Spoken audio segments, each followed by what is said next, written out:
15મી August સ્વતંત્ર દિવસ નિમિત્તે જે વડગામ ધારાસભ્ય જિગ્નેશ મેવાણીજી કોંગ્રેસ નેતા દ્વારા જે કચ્છની અંદર જમીન બાબતે એક સ્ટન્ટ કરવામાં આવ્યું, ત્યારે હું નીલ વિંજોડા જે મૂળા જે 2008થી જે મારા વાગડની જમીનની ચળવળ ચાલી રહી છે અને એની અંદર ક્યાંકનું ક્યાંક મારી પૂરી ઈમાનદારી સાથેની એક નાની એવી ભૂમિકા રહી છે શરૂઆતથી, ત્યારે સમગ્ર કચ્છ ગુજરાતની જનતાને વિડીયોના મારફતે એક સચ્ચાઈ બતાવવા માટેની આજે જરૂર લાગી રહી છે.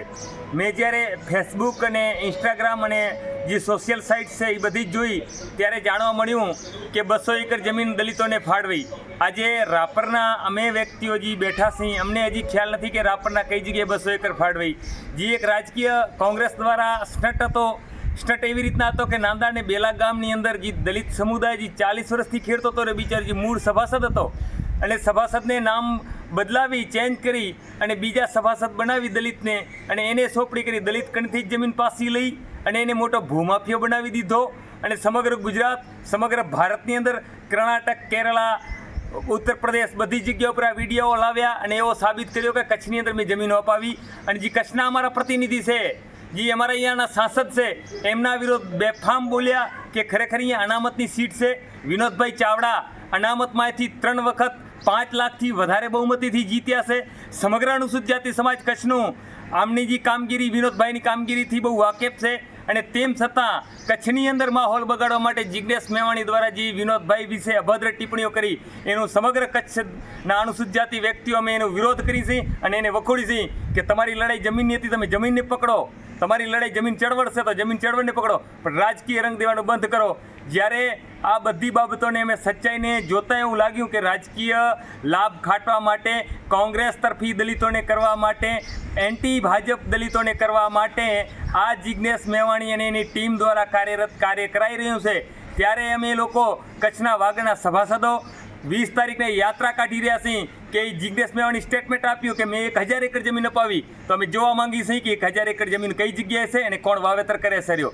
બાકી નાટકો કરે, સ્ટન્ટો કરે છે એટલે સમાજ આ વિશે જાગૃત થાય અને જે અમારા સાંસદ સભ્ય વિરુદ્ધ બોલ્યા છે એ એના બોલ પાછા લે અને માફી માંગે. જો જિગ્નેશ મેવાણી માફી નહીં માંગે તો કોઈ દિવસ કચ્છની અંદર પ્રવેશવા નહીં દે. અને એના કોંગ્રેસના દલિતો જેટલા પણ આગળ પાછળ દોડતા હોય જે પણ એમને કરવું હોય એમને ચેલેન્જ છે. અને જે એમના અનુયાયી રહ્યા ભક્તો રહ્યા જિગ્નેશ મેવાણી એને ચેલેન્જ છે કે આવો 20 તારીખના વરણુ ગામની અંદર જમીન આપીને અમે વરણુ ગામ જઈ, એમને મોડા ગામની અંદર આપી મોડા ગામની અંદર જઈ. 26 નવેમ્બર આવે સંવિધાન દિવસ તો કે જમીન અપાવી, 6 ડિસેમ્બર બાબા સાહેબ આંબેડકરનો નિર્વાણ દિવસ આવે તો કે અમે જમીનો અપાવી. તો જમીનો અપાવી તો 1000 એકર થઈને 1000 એકર ઉપર વાવેતર હશે ને. આવો ને દલિત સમાજ આપણે જોઈ. સમગ્ર ગુજરાતના દલિત સમુદાયને મારો મેસેજ છે, કોંગ્રેસની રાજનીતિ કરવાનું જિગ્નેશ મેવાણી બંધ કરે અને જિગ્નેશ મેવાણી વિનોદ ચાવડાની માફી માંગે. જ્યાં સુધી માફી નહીં માંગે ત્યાં સુધી કચ્છમાં અમે પ્રવેશ કરવા નહીં દી. અને એની ટીમ દ્વારા જે પણ જમીનો અપાવી હોય એ જગ્યા ઉપર જઈને વિડીયો બનાવ્યો કે આજે આ 2 વર્ષથી ખેડ્યો અને આ 2 વર્ષની અંદર આટલો આ પાક લીધો. બાકી રમત બંધ કરી દે, અનુસૂચિત જાતિ સમાજને મૂર્ખ બનાવવાનું બંધ કરે.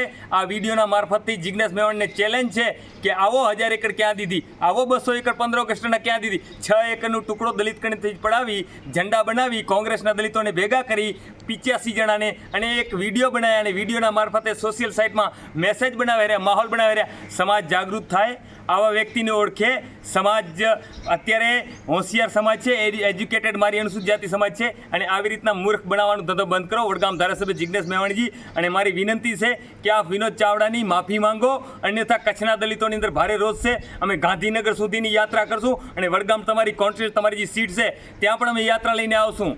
માટે વિનંતી છે કે આગામી 8 દિવસની અંદર જિગ્નેશ મેવાણી જે વિનોદ ચાવડાની માફી માંગે, અન્યથા અમે કચ્છનું દલિત સમાજ તમામ ગુજરાતના અમદાવાદની અંદર અમે ધામા નાખીશું.